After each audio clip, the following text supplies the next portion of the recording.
You are listening to Last Signal Radio. I am James Carter. What I am about to tell you is verified, confirmed, and catastrophic. At approximately mid-morning Universal Time, the most powerful solar flare in recorded human history made direct contact with Earth's magnetosphere. The event has been classified by the National Oceanic and Atmospheric Administration as an X-42 coronal mass ejection, a figure so far beyond the existing scale that NOAA's own measurement instruments saturated and required recalibration during the event. For context, the largest solar storm previously recorded in the modern era was an X-17 in 2003. What struck us today is more than twice that. The electromagnetic pulse delivered by this storm has not targeted a region. It has not spared a hemisphere. The energy release was omnidirectional, sustained for 11 minutes, and the geomagnetic induction across Earth's surface has been sufficient to destroy transformer infrastructure in every country on Earth simultaneously. We are not reporting a regional blackout. We are reporting the end of the electrical world as it has existed since the 19th century. I want to be honest with you from the very first moment of this broadcast. I am sitting here by backup generator power. The building around me is dark except for the emergency lighting in this room. When I walked in this morning and saw the sky, before any of the alerts came through, there was something wrong with the light. It had a quality I've never seen before. A kind of shimmer at the edges of things. A faint aurora visible even in daylight. A violet tinge along the horizon that had no business being there. Several of our listeners have been writing to describe the same thing from Cape Town, from Oslo, from Bogota. This strange, beautiful wrongness in the sky just before everything went out. I want you to know that you are not imagining what you saw. The sky was telling you something. The sky was warning you. And now the sky has gone quiet. And the lights have gone out, and Last Signal Radio is one of the few transmissions still reaching you. And we are not going anywhere. Let me give you the technical architecture of what has happened, because understanding the mechanism is not academic. It directly affects how long this crisis will last. The power grid infrastructure of modern civilization relies on high-voltage transformers, massive, custom-built electrical components that step voltage up and down across the transmission network.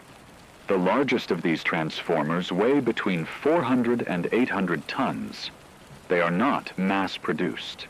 They are individually engineered. Their manufacturing lead time under normal conditions is between 12 and 18 months per unit. The United States alone operates approximately 2,000 of these high-voltage transformers. Europe has approximately 3,000.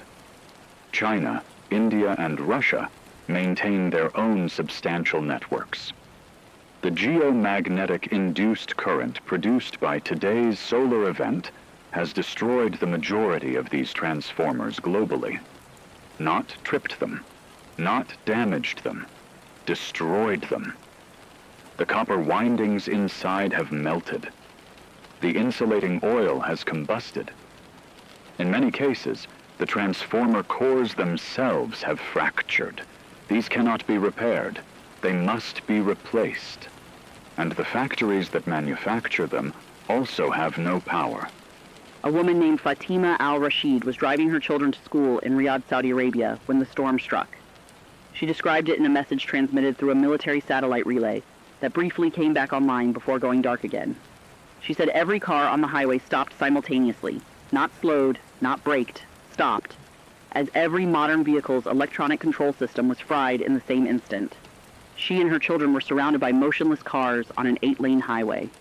She said her son, who is 9 years old, looked out the window at hundreds of stalled vehicles and said quietly that it looked like everyone fell asleep at the same time. She gathered her children and began walking. She said they passed a woman in a stopped car who was crying because she couldn't get her electric window down and the door locks had seized. A passing truck driver pried the door open with a crowbar. That truck driver, a diesel vehicle old enough to predate electronic ignition, was one of the only functioning vehicles Fatima saw on the road that day. She says her children are safe. She says she walked 7 kilometers. She says she has never been more grateful for her own 2 feet. The cascade of system failures is operating on multiple simultaneous tracks, and I want to map each one clearly. The first track is power generation.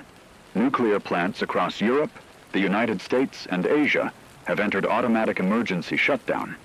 Their reactors are safe, but their external power connections are severed, meaning they are running on battery backup for safety monitoring.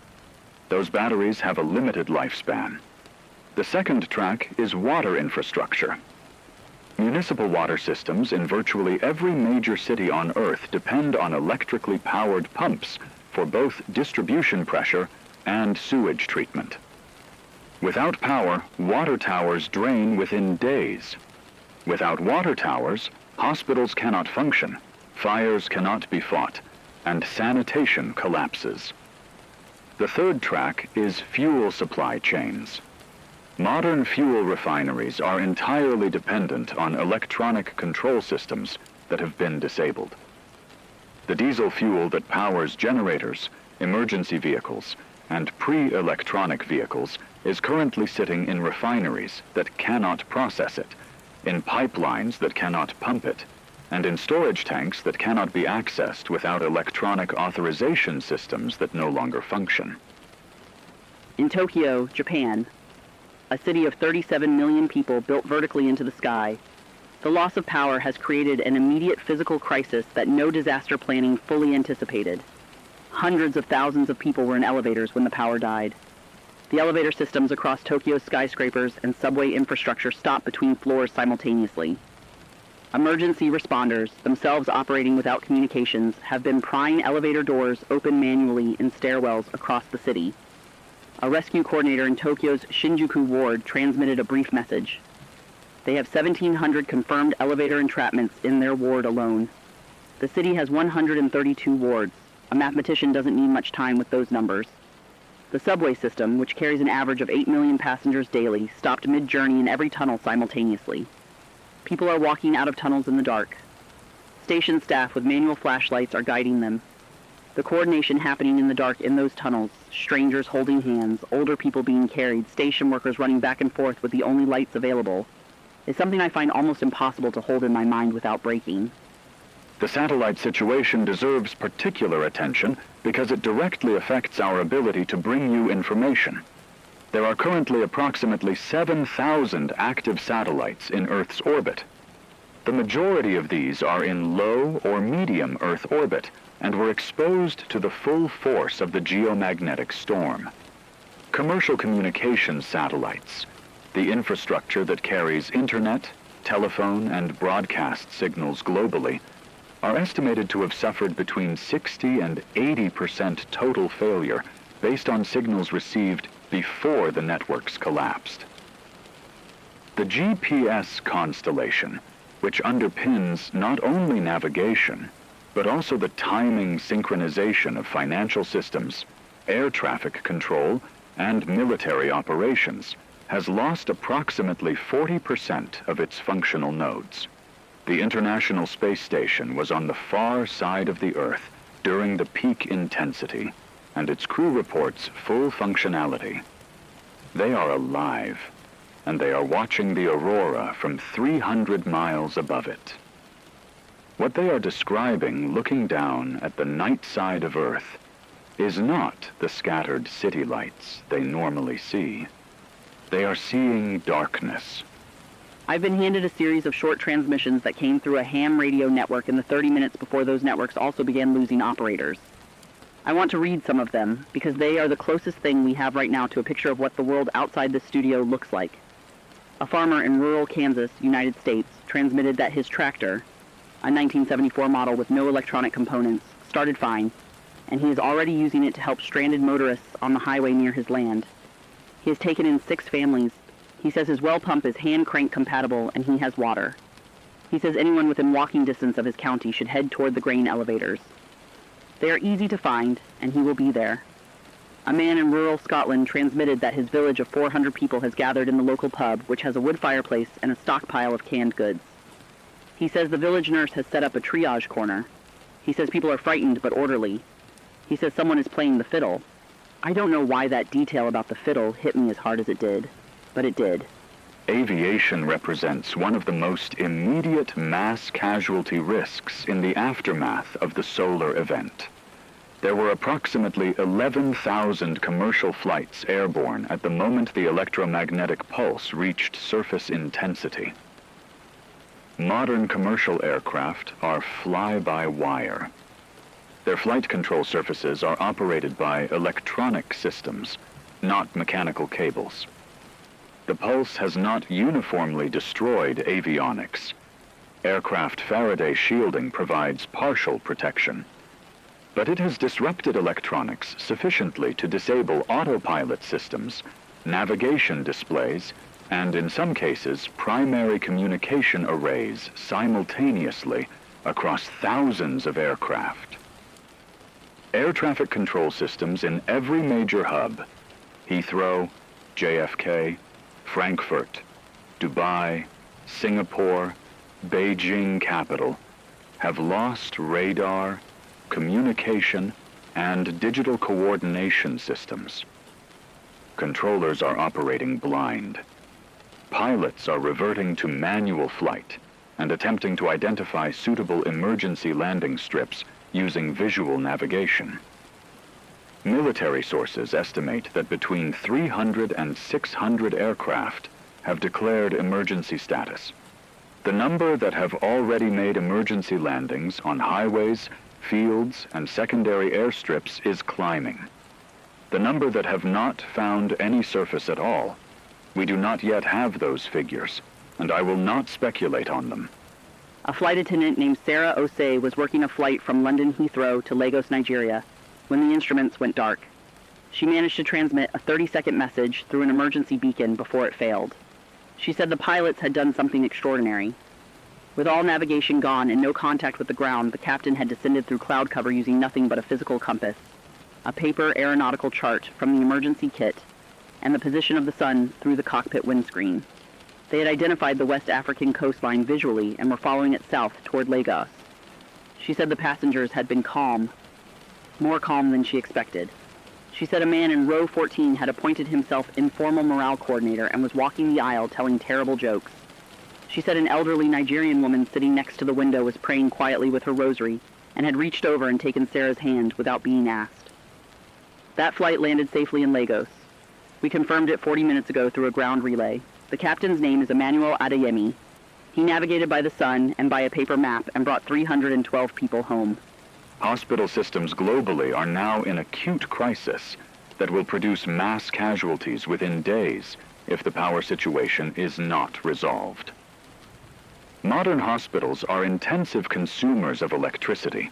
They require uninterrupted power for ventilators, dialysis machines, surgical suites, refrigerated medications including insulin, blood bank storage, laboratory equipment, and digital monitoring. Emergency generators provide a bridge, but those generators run on diesel fuel, and the logistics of resupplying them in a world without functional fuel distribution systems is already breaking down. In Paris, France, the Assistance Publique Hôpitaux de Paris, the network that operates 38 major hospitals serving 12 million people, has issued an emergency bulletin stating that generator fuel reserves across the network will sustain operations for 3 to 5 days. After that, life support systems begin failing. The same calculation is being made simultaneously in Sao Paulo, Mumbai, Chicago, Johannesburg, and Seoul. The math is the same everywhere. The generator runs. The generator runs out. The machine stops. The patient does not survive the machine stopping. Every hospital administrator on Earth is looking at the same fuel gauge right now. A doctor named Dr. Amara Diallo works in a public hospital in Bamako, Mali. Her hospital has no generator. It never had one. The electricity that powered her hospital was unreliable before this event. The ward she manages operated on a 12 hours on, 12 hours off power schedule as a matter of ordinary life. When the solar event struck, she and her colleagues noticed its effects not because alarms went off or systems failed dramatically, but because the ward simply became quieter than usual.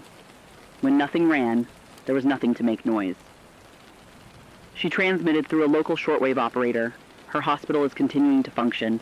Her nurses are performing procedures by natural light from the windows and by lantern at night. She has 43 patients in her care. She says that the medicines she needs most are the ones she never had enough of anyway, and that the most critical intervention she is currently providing is clean water and hand-washing protocols. She says her country has been adapting to the absence of reliable infrastructure her entire career. She says this has not made the crisis small. It has made her people resilient in ways that will matter in the weeks ahead.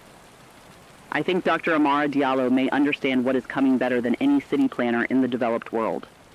The military response across major powers has been swift, fragmented, and revealing of deep systemic vulnerabilities. The United States military operates approximately 10,000 ground vehicles, 12 carrier strike groups, and 8,000 aircraft. The vast majority of this equipment relies on electronic systems that have been significantly degraded by the pulse.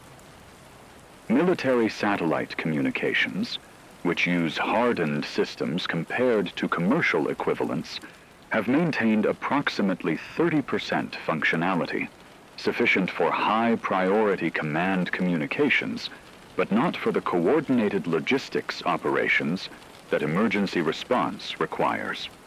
The Pentagon has declared DEFCON 3, not in response to a foreign threat, but as a precautionary escalation, given the degraded state of early warning and communication systems.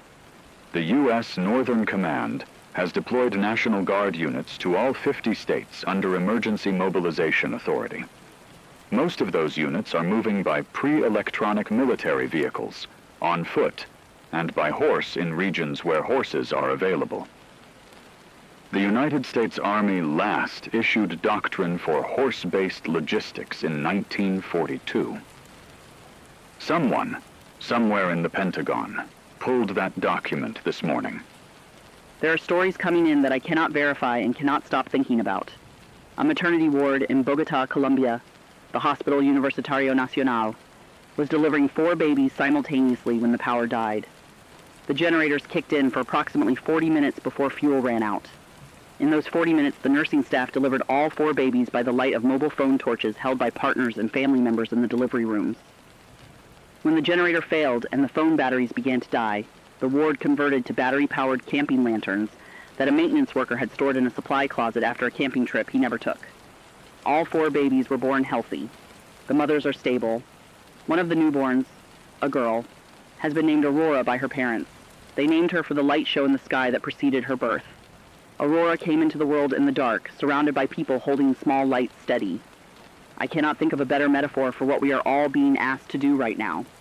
The food security situation will become the dominant long-term crisis within weeks if power is not restored. Modern food supply chains are built on refrigeration, electronic inventory systems, and fuel-dependent transportation.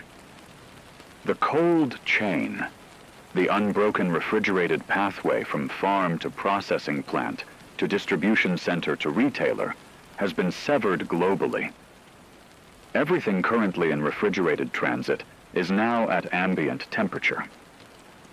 Grocery distribution centers across North America, Europe, and East Asia carry average inventory sufficient for 3 to 4 days of consumer demand under normal purchasing patterns.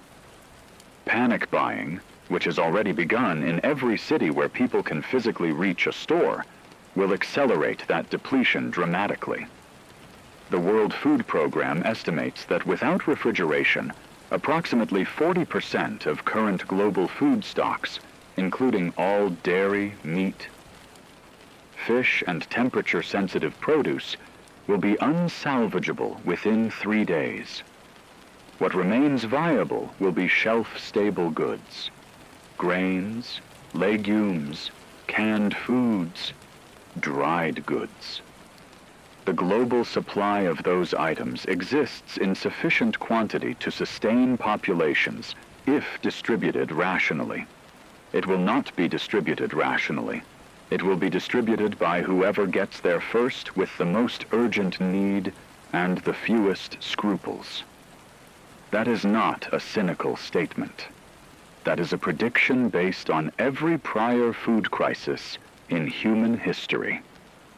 I'm going to read you a dispatch from a journalist named Maria Vasquez, who is on foot in Buenos Aires, Argentina.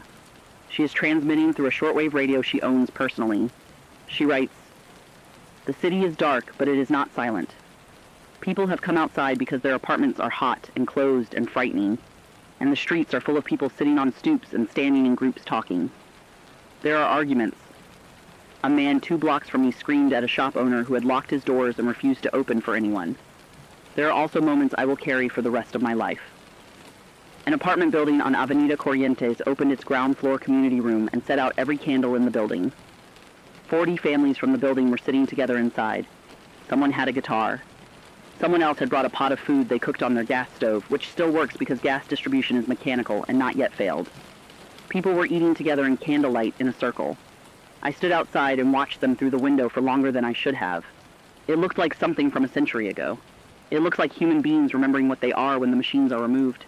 Nuclear power plant safety is a matter requiring careful and precise communication. There are 439 commercial nuclear reactors currently operating globally. When grid power is lost, reactors automatically scram, a controlled emergency shutdown that inserts control rods and halts the fission reaction. This is functioning correctly. However, a shutdown reactor continues to generate what is called decay heat, residual thermal energy from the radioactive fuel, for days after shutdown, and this heat must be continuously removed by active cooling systems. Those cooling systems require power.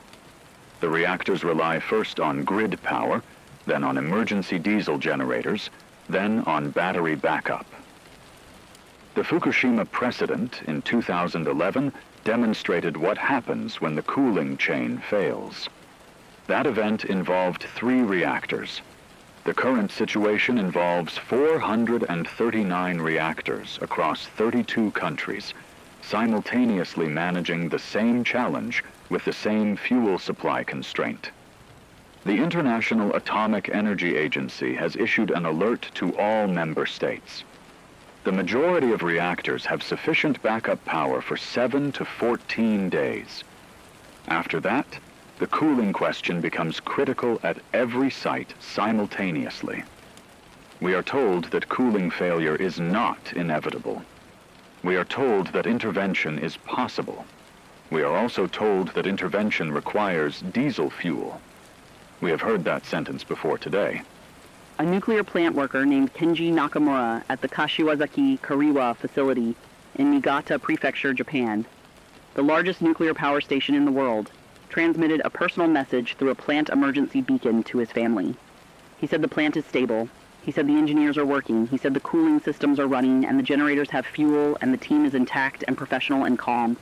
He said he might not be home for a while. He said to tell his daughter that he is thinking about her school play that he missed last spring, and that he is sorry he missed it, and that he will be there for every single one from now on.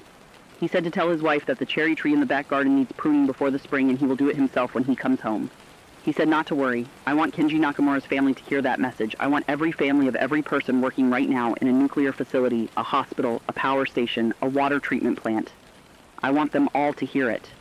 Your person is there because they chose to be there, because they understood that someone had to be. They said not to worry. Let's give them the respect of believing them. On the ground in major cities, the first wave of social disorder has begun. In London, United Kingdom, reports transmitted through emergency police radio, one of the few surviving communication systems due to its dedicated hardened infrastructure, indicate that looting has broken out in commercial districts across 6 boroughs.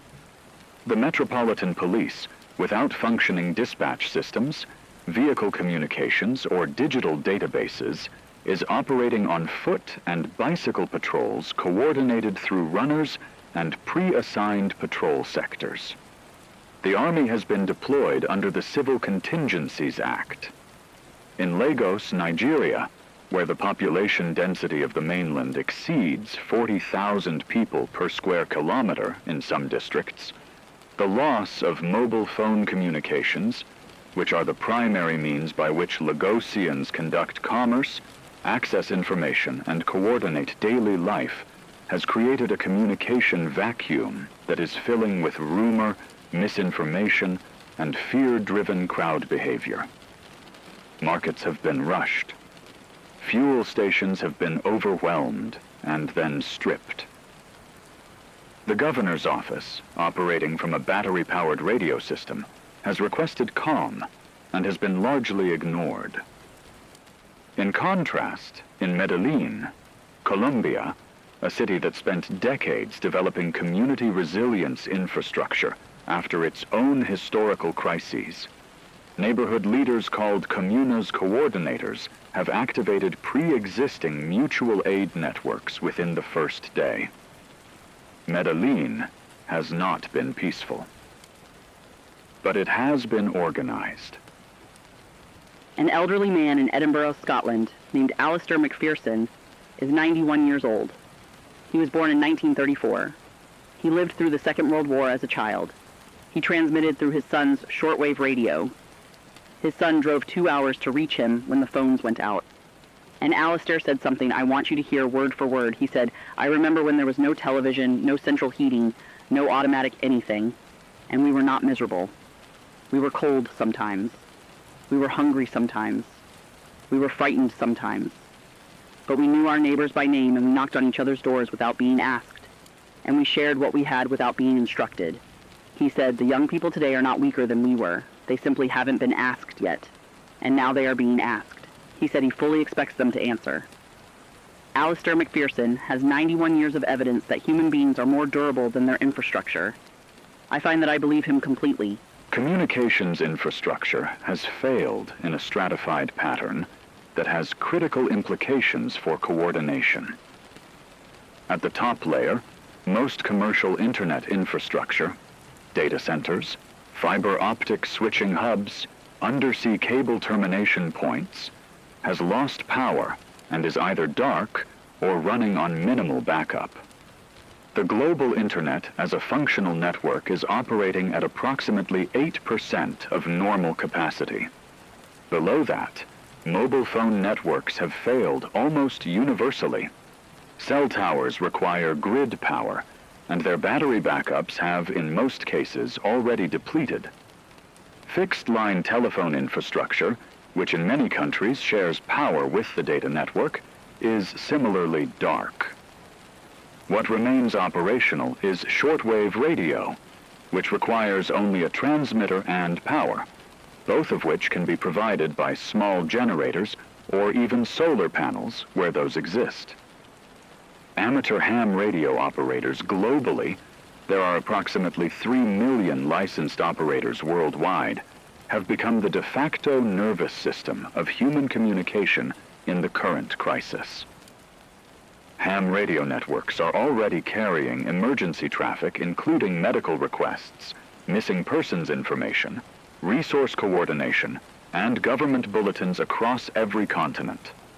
3 million amateur radio operators did not know, when they chose their hobby, that they were also choosing to be the communications backbone of civilization in its darkest hour. I want to tell you about a 15-year-old girl in rural Australia named Zoe McIntosh, who has become, entirely by accident, one of the most important people in her region of New South Wales. Her father is a licensed ham radio operator. She has been listening to his radio her whole life and learned to operate it the way children learn things when they're passionate, completely and without formal instruction. When the grid went down and her father drove to the nearest town to help at the community center, Zoe stayed home and operated the radio. In the first day, she relayed 14 emergency messages, including a medical emergency at an isolated cattle station that required coordinates transmitted to a helicopter crew navigating without GPS. She coordinated a supply run for an Aboriginal community 20 kilometers from the nearest road that had no access to clean water. She took down the names and locations of 47 isolated elderly residents across her shire and organized a check-in schedule for neighbors with pre-electronic vehicles to physically visit each one. She is 15 years old. She has eaten meals at the radio desk. She has not slept properly since this began. Her father, when he was told what she had accomplished, transmitted back a single message. He said, "That's my girl." By the end of the third day, the death toll attributable directly to infrastructure failure has reached confirmed estimates of 400,000 globally. The majority of these deaths fall into 4 categories: aviation incidents, medical equipment failure in hospitals, industrial accidents caused by uncontrolled system shutdowns in chemical and manufacturing facilities, and road traffic fatalities caused by simultaneous vehicle failures on high-speed roads. The secondary toll, deaths attributable to the deterioration of medical care as hospital systems lose power and medicines degrade, will dwarf the immediate figure and will not be fully countable for weeks. The tertiary toll, deaths attributable to the collapse of food, water, and sanitation systems in the weeks ahead, is the figure that epidemiologists are most frightened by. In humanitarian disaster modeling, the rule of thumb is that for every person killed by the immediate event, between 3 and 10 die in the aftermath. The immediate event has killed 400,000. The modeling implications of that multiplier are something I will not state plainly here, because the figure they produce does not serve any purpose tonight, except despair. What serves a purpose tonight is the next decision you make about food, water, shelter, and community. There's a convoy moving through the desert of northern Nigeria right now. 7 trucks, all diesel vehicles old enough to have purely mechanical fuel systems, loaded with emergency medical supplies, water purification tablets, solar-powered radio equipment, and food rations. They were assembled in less than a day by a coalition of NGO workers who had pre-positioned supplies in the region for an unrelated food security program. When the solar event struck and communications collapsed, those workers did not wait for instructions. They loaded the trucks and they started driving. Their convoy leader is a Nigerian woman named Halima Musa, who has worked in humanitarian logistics for 18 years. She has no radio contact with any central authority. She has a paper map, a mechanical compass, a clear idea of which communities in her region are most vulnerable, and 18 years of knowledge about those roads. She is making decisions that no satellite, no logistics software, and no governmental authority is currently capable of making. She knows the landscape, she knows the people, she knows what they need. The technological collapse has, in the specific and terrible case of Halima Musa's region, not removed the person best equipped to respond. It has simply removed the bureaucracy that sometimes slows her down. The geopolitical situation has introduced instabilities that compound the humanitarian crisis. 3 nuclear-armed states, the United States, Russia, have simultaneously lost significant portions of their strategic early warning infrastructure. The satellites and ground-based radar systems that provide warning of incoming ballistic missile launches depend on the same power and communication infrastructure that has been devastated by the solar event. The risk is not that any of these states intend aggressive action. The current crisis is manifestly not the product of human aggression and is understood as such by all parties. The risk is misinterpretation. A military movement interpreted as offensive by a compromised early warning system. A communication failure that reads as hostile silence. In recognition of this, an extraordinary diplomatic exchange occurred through the few remaining hardened military communication channels. A trilateral message was transmitted between Washington, Moscow, and Beijing, the first such direct 3-party military communication in history, confirming that the current alert status of each party is defensive only, and establishing a protocol for continued communication. That message was sent and acknowledged. It represents, in the worst circumstances imaginable, something that has never been done before. Under the ruins of the electrical world, 3 great powers chose, at least for this moment, to speak to each other rather than assume. A teacher in Chengdu, China, a man named Wei Mingji who teaches secondary school physics, has been holding what he calls emergency science classes in his neighborhood park every afternoon since the power went out. He brings a chalkboard from his classroom, carried by 2 of his older students. He teaches practical knowledge: how to purify water using solar disinfection, how to build a simple battery from household materials, how to navigate by the stars, how to calculate how long food will remain safe at a given ambient temperature. He charges no fee. He turns no one away. In 3 days, his classes have grown from the 12 students in his own class to over 300 people of all ages sitting on the grass or standing at the back. An elderly woman who attended told a shortwave operator who relayed the message to us. She said she had learned more useful things in 3 afternoon sessions than in any formal education she could remember. Wei Mingji said in a transmission we received, "Physics does not stop working because the power goes out. In fact, it has never been more useful. I think Wei Mingji might be the most important teacher in China right now."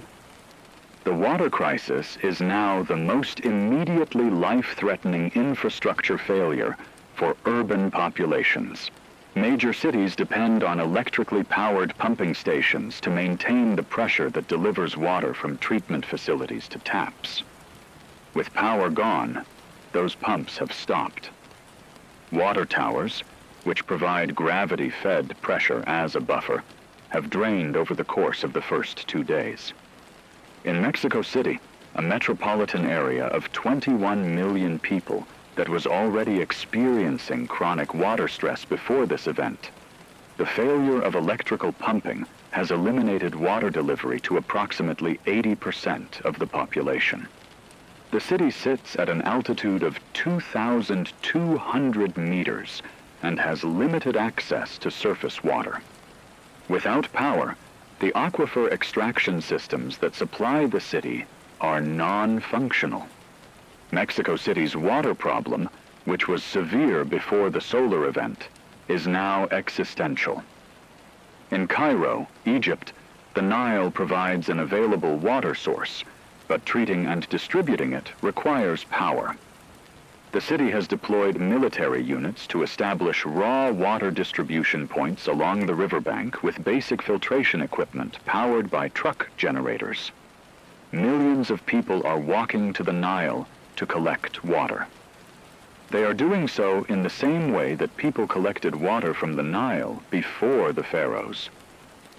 The infrastructure changed. The river did not.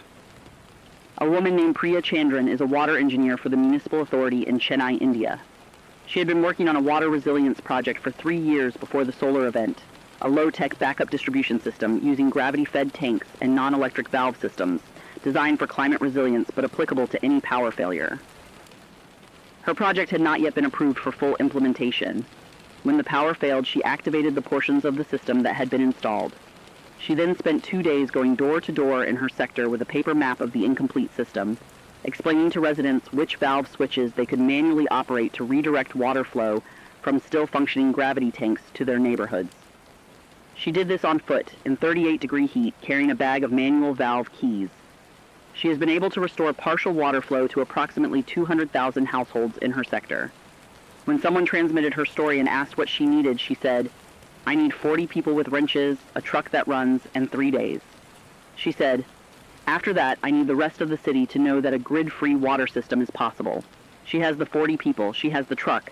She is using the 3 days. The energy restoration challenge is being confronted by governments at multiple levels simultaneously with dramatically varying degrees of coherence. The core problem is this: to restore grid power, damaged transformers must be replaced. To manufacture replacement transformers, you need functioning steel mills, copper processing facilities, precision manufacturing plants, and computer-controlled fabrication equipment. All of these require grid power. The circularity of the problem is not lost on anyone analyzing it. The provisional solution being pursued involves a three-stage approach. Stage 1. Stabilize surviving generation capacity. Hydroelectric plants, which are largely mechanical and require minimal electronics to operate, are being brought back online as priority generators in regions where they exist. Norway, Canada, Brazil, and parts of Central Africa are in the strongest position here. Stage 2. Manufacture a minimum set of simplified transformers using pre-electronic fabrication techniques and the reduced power available from hydroelectric sources. Stage 3. Expand from that minimal restored grid outward. The timeline being discussed for Stage 1, stabilization, is weeks. For Stage 2, months. For full Stage 3, restoration, years. Not as worst-case projections, as realistic best-case estimates from the engineers who understand the actual manufacturing timelines. I need to tell you about the ones who did not make it through the first week, not as statistics, as people. A dialysis patient in Birmingham, United Kingdom named Robert Ashworth, 67 years old, who required dialysis 3 times per week to survive. The dialysis center lost power on the first day. The generator ran for 48 hours. The backup arrangement fell through because the transport required could not be organized in time. His wife Margaret held his hand. She has submitted his name to a memorial registry being compiled by a volunteer network, and she asked that it be read on air. Robert Ashworth, an infant in Dhaka, Bangladesh, who required oxygen supplementation and whose hospital generator failed on the 3rd day. Her name was Nadia. She was 4 months old. Her parents sat with her. A farmer in rural Ukraine named Bohdan Kovalenko, who suffered a severe injury in a pre-electronic tractor accident with no way to call for emergency services, no ability to be transported, and no electricity to operate the equipment that might have helped. His neighbor found him. His neighbor was too late. Bohdan Kovalenko was 53 years old. He had farmed the same land as his father and grandfather. There are hundreds of thousands of stories like these already. Say their names, hold them in your mind alongside the courage and the ingenuity and the extraordinary human strength that is also happening. Both things are true at once. By the end of the first week, a preliminary picture of the differential survival landscape is becoming clear. Nations with high proportions of older, non-electronic infrastructure, with strong community social networks, and with significant rural and agricultural populations, are demonstrating meaningfully better immediate resilience than high-income, highly urbanized, fully electronically dependent societies. This creates an irony that historians will spend generations analyzing. The nations that the pre-storm world classified as underdeveloped, those with lower per capita energy consumption, more manual agricultural systems, greater practical knowledge of non-electronic living, are in several respects better positioned for the immediate aftermath than the nations that classified themselves as advanced. Ethiopia, where approximately 70% of the population lives in rural areas with minimal grid dependency, has not experienced the same scale of immediate infrastructure collapse as Germany or Japan. Cuba, whose energy constraints over decades forced the development of an extensive network of small-scale manual and solar systems, is functioning as one of the most resilient economies in the Western Hemisphere. Vietnam, where a significant portion of the agricultural economy still operates on animal draft power and manual irrigation, is feeding itself. The world's definitions of strength and vulnerability have been entirely inverted overnight.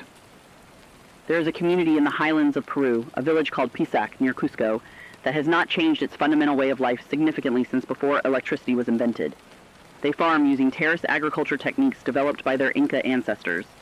They maintain llama herds, they weave, they preserve food through freeze-drying at altitude, a technique called chuño that requires no refrigeration and produces food that lasts years. When the solar event struck, the people of Pisac experienced it as a strange light in the sky, and then the silence of the occasional devices they owned. And then, largely, life continued. The sun rose, The terraces needed tending. The llamas needed water. The community gathered, as it always has, to make collective decisions about resources and distribution. A researcher who had been living in the village on an agricultural study transmitted a message that reached us through a relay chain. She said she had spent the previous day helping with the harvest, eating communal meals, and watching village elders teach the younger generation the names of the stars used for navigation.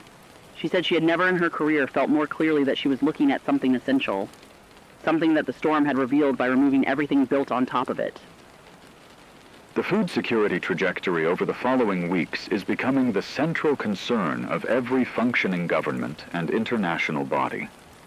The United Nations World Food Program, operating through its hardened emergency communication systems, has issued a preliminary assessment. It states that without intervention, acute food insecurity will affect an estimated 2 billion people within 30 days, primarily in high-density urban areas that are net importers of food and have limited domestic agricultural capacity. The WFP has activated every pre-positioned emergency food reserve it maintains globally. Those reserves, designed to address localized crises, amount to approximately 400,000 metric tons, sufficient to provide basic caloric sustenance to roughly 20 million people for 1 month. The gap between what exists in the WFP reserves and what is needed is not a rounding error. It is an order of magnitude problem. The actual solution to the food security crisis is not emergency food aid. It is restoring the food production and distribution systems, which means restoring power. Until power is restored, the only viable parallel strategy is decentralized local food production, urban agriculture, community growing, redirecting agricultural labor toward manual cultivation, and implementing the food preservation techniques that sustained human civilization for 10,000 years before refrigeration was invented in 1913.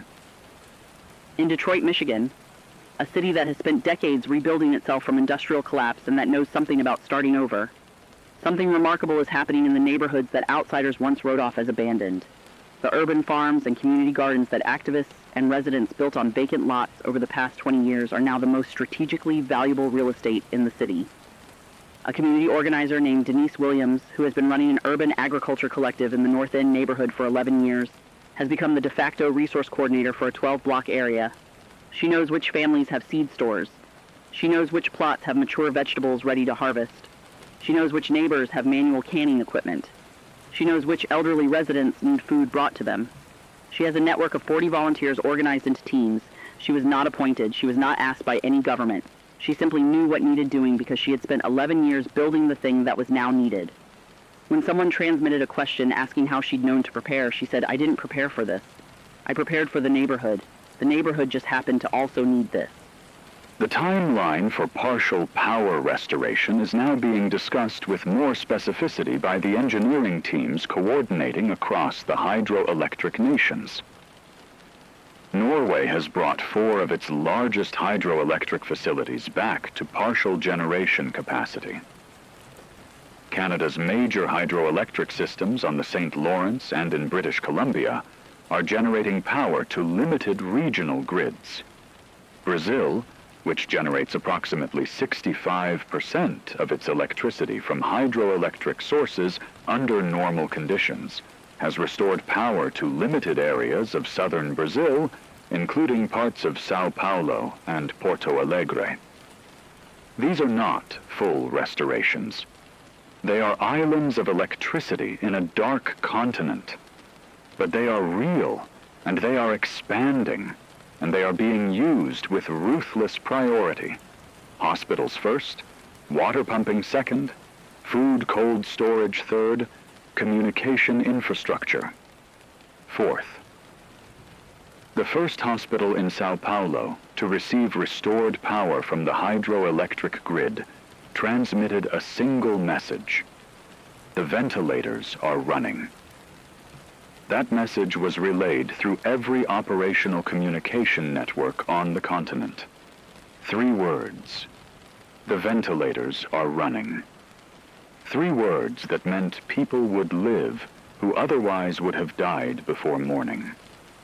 A nurse in a Sao Paulo hospital named Gabriela Ferreira had been manually ventilating a patient.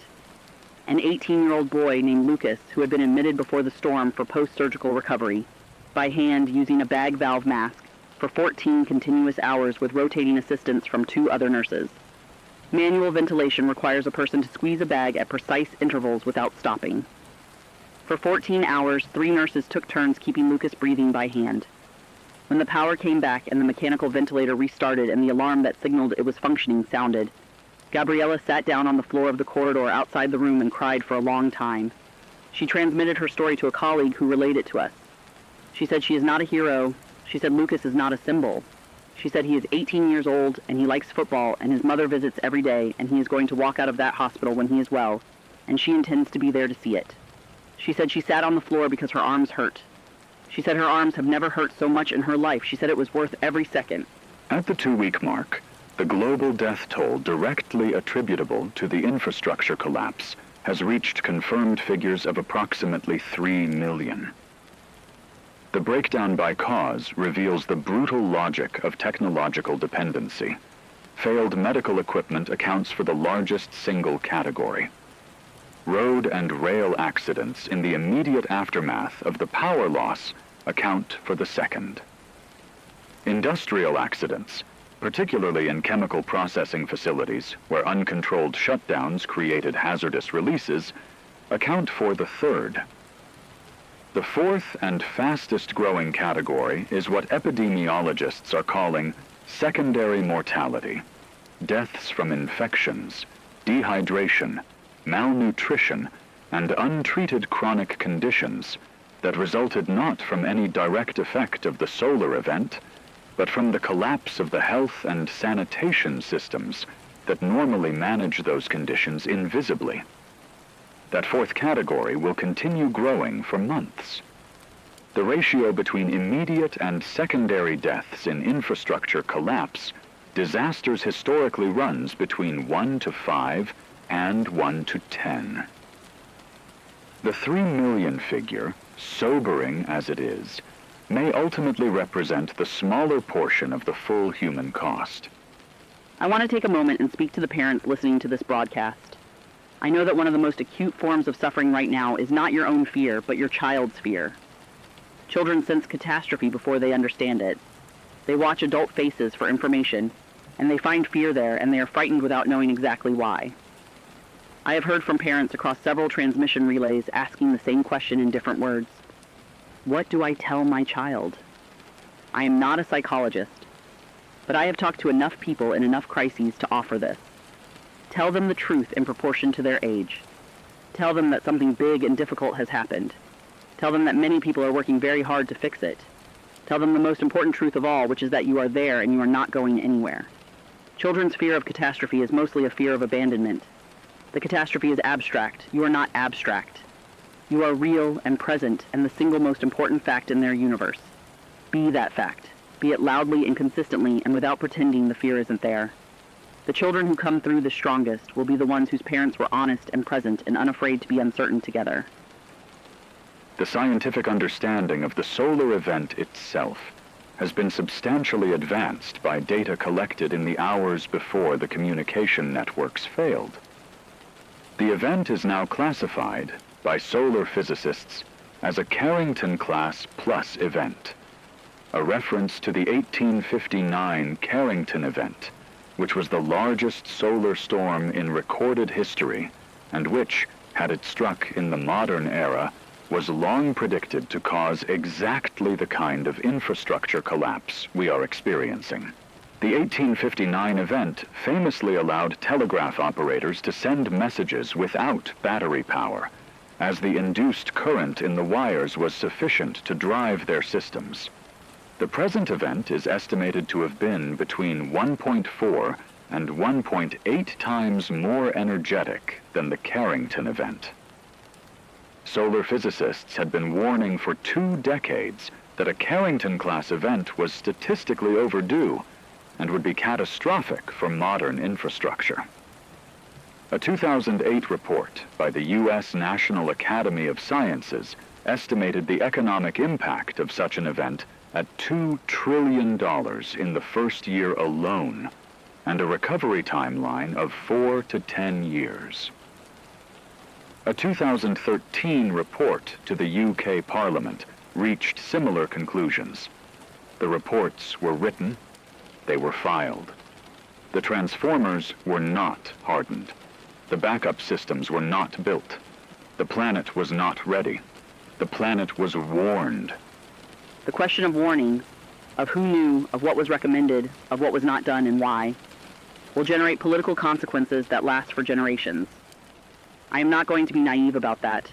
I am also not going to spend this broadcast assigning blame while people are still dying for want of clean water. What I will say is this. Every scientist who wrote one of those reports, who testified before a parliamentary committee, who gave an interview warning of exactly this scenario, who was politely noted and summarily ignored, every one of them is awake right now. They are not saying I told you so. The ones I know, the ones I have spoken to over years of covering this beat, are not that kind of person. They are working. They are applying everything they know to the problem that their warnings would have prevented. The knowledge that you were right and were not heeded does not produce satisfaction. It produces a particular kind of grief. The scientists who warned us are grieving and working simultaneously. We owe them the acknowledgement and the attention we should have given them years ago. The communication landscape by the end of the third week has undergone a transformation that no planner anticipated. In the absence of the internet, mobile phones, and digital broadcast systems, shortwave radio has experienced a renaissance of extraordinary proportions. Ham radio operators who had been a small, specialized hobby community are now functioning as the primary information network for hundreds of millions of people. Emergency broadcast stations running on generator or solar power, including last signal radio, are carrying news, medical advice, resource coordination, missing persons reports, and government announcements across large geographic areas.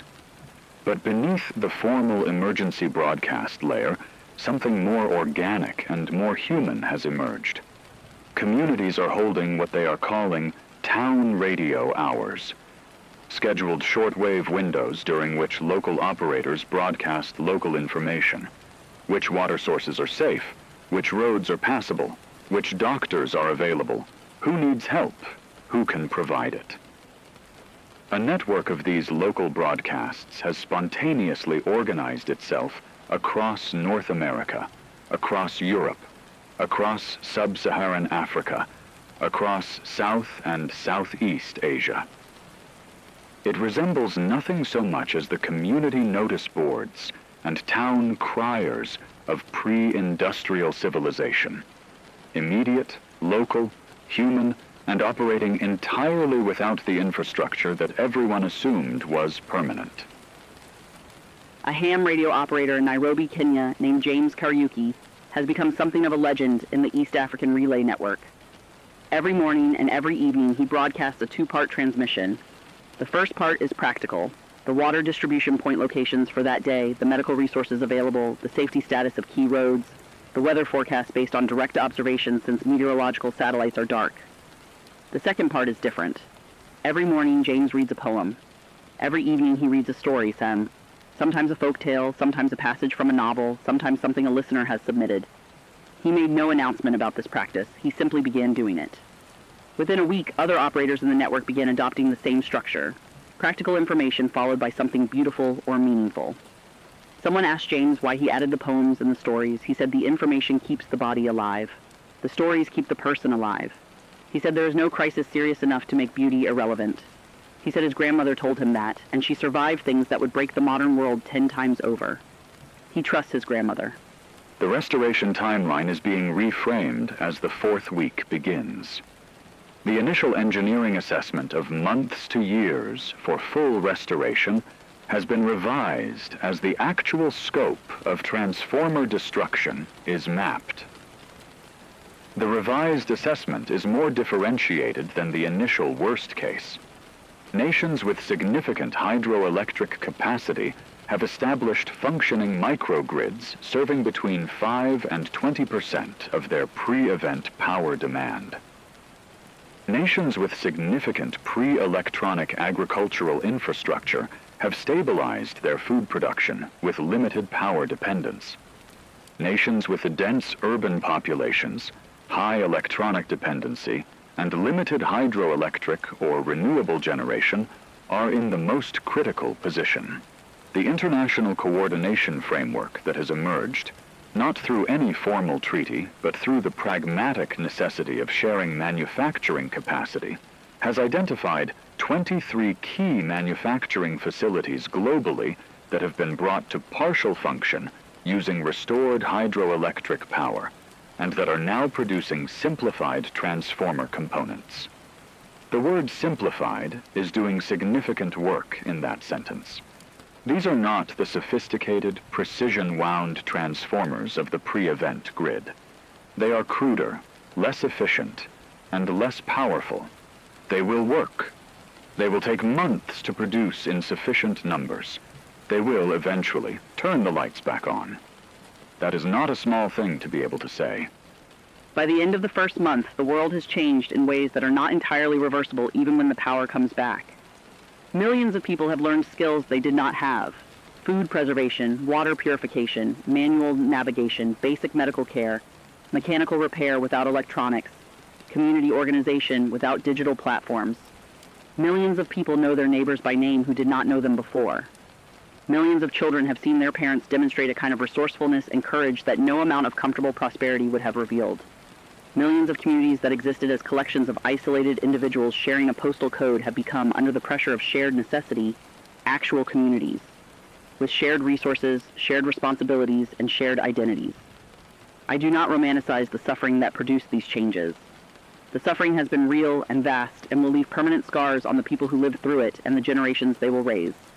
But I also believe that what has been revealed in these weeks, about human capacity, about community, about the things that do not require electricity to function, is something that was always there and was not visible until the lights went out. The first city to have significant grid power restored is Tromsø, Norway, a city of 78,000 people in the Arctic Circle that draws nearly all of its power from local hydroelectric generation, and which, due to its relative geographic isolation and strong civic preparedness culture, managed the crisis with lower mortality than most comparable population centers. The restoration of power in Tromsø, though geographically small in global terms, has an outsized significance. It demonstrates that restoration is achievable, that the simplified transformers work, and that the restoration sequence, hydroelectric first, medical infrastructure first, water pumping second, is viable. Engineers from 12 countries have traveled to Tromsø by road, by ship, and in some cases by horse, to study the restoration process and carry that knowledge back to their own regions. A Norwegian engineer named Sigrid Andersen, who led the transformer installation team, transmitted a brief statement when power was confirmed as restored. She said, "It is not fast enough. It is not sufficient. But it is real, and it is the template." She said, "We will do this everywhere." She said it with the certainty of someone who has just proved that the certainty is justified. When the lights came back on in Tromsø, the city did something that no one had organized and no one had suggested. People came outside. In the Arctic cold, in the dark of the Norwegian winter, the entire city came outside and stood in the streets and looked at the lights. 78,000 people standing outside looking at street lights and lit windows and illuminated hospital signs and the light above a bakery that had been dark for a month. An observer described it as completely silent for a long moment. No cheering, no celebration, just 78,000 people looking at light as though they were seeing it for the first time. And then someone started singing, an old Norwegian folk song that most of them knew, and then they all sang it. 78,000 people standing in the Arctic cold, singing in the street, looking at the lights that meant the pumps were running and the ventilators were running, and the cold storage was running, and the worst was, for them, beginning to pass. I don't know if 78,000 is a big enough number to represent the world. I know it is enough to feel like something. I know it is enough to hold on to. The month-end assessment of global status presents a picture of extreme heterogeneity. Approximately 8% of the world's pre-event power generation capacity has been restored through hydroelectric and limited renewable sources. Approximately 30% of global hospital capacity is operating with some level of power, enough to maintain critical care functions, if not full operational capacity. Water distribution has been restored or substituted to approximately 40% of the global urban population through a combination of partial grid restoration, manual gravity systems, community water points, and military distribution operations. Food insecurity remains acute for an estimated 900 million people, concentrated in high-density urban areas without local agricultural capacity.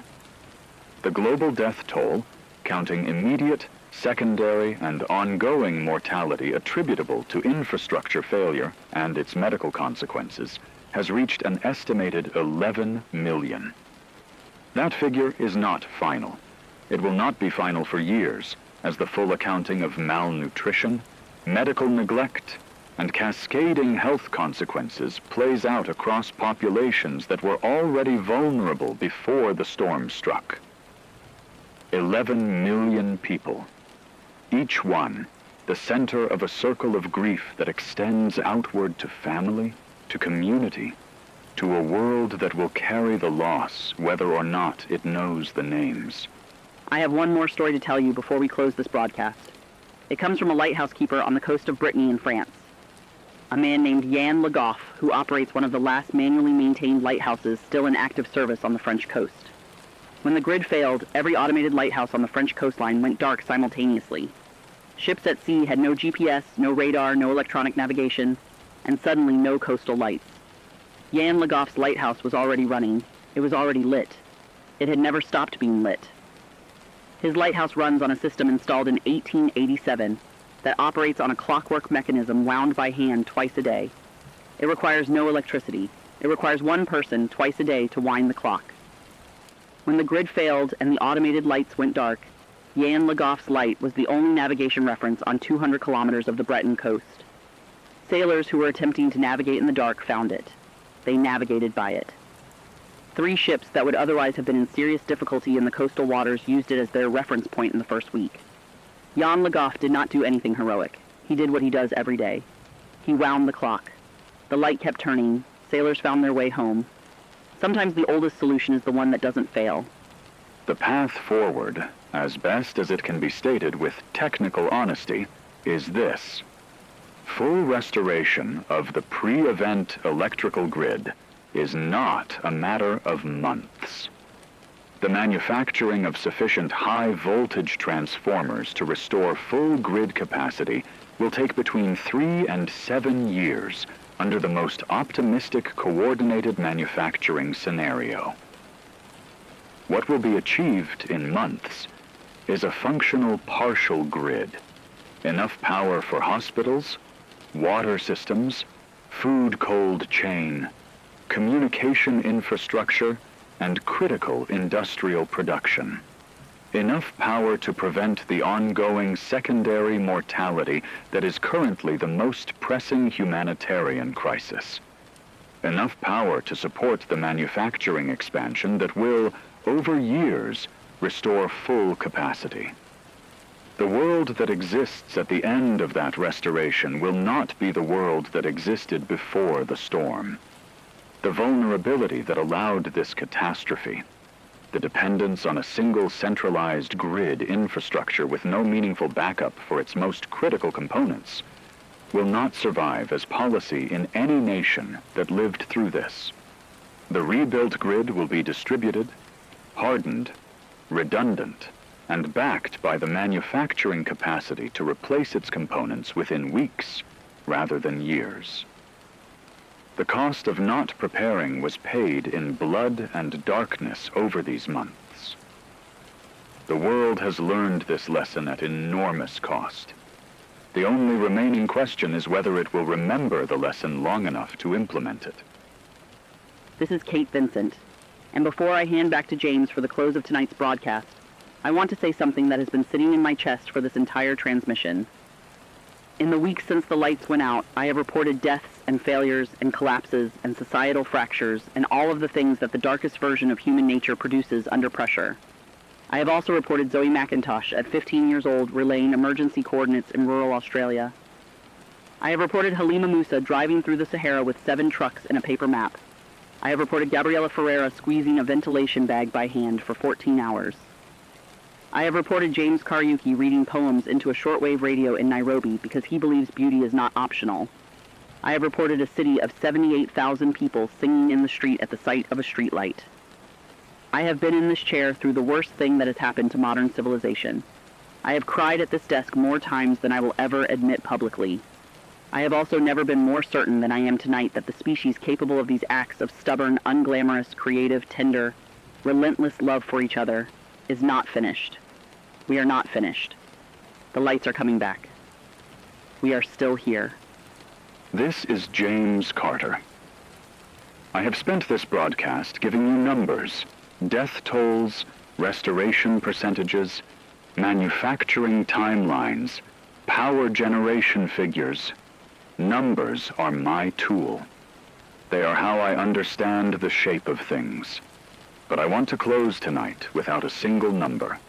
I want to close with a fact that has no numerical value and that the instruments I normally rely on cannot measure. In the month since the solar storm struck, the most sophisticated civilization in the history of the human species lost the infrastructure that defined it. And in the space that opened up, in the dark, in the cold, in the silence where the machines used to be, what came forward to fill that space was not what the cynics would have predicted. It was not only violence, though there was violence. It was not only despair, though there was despair. What came forward in city after city, and village after village, and hospital after hospital, and lighthouse after lighthouse, was people deciding to be responsible for each other. Not because they were instructed to, not because a system rewarded them for it, because in the dark, with nothing else to orient by, that turned out to be the most natural thing in the world. The lights are coming back on. Remember what you were in the dark. Be that person in the light. This has been Last Signal Radio. We are still on air. We are still here. So are you.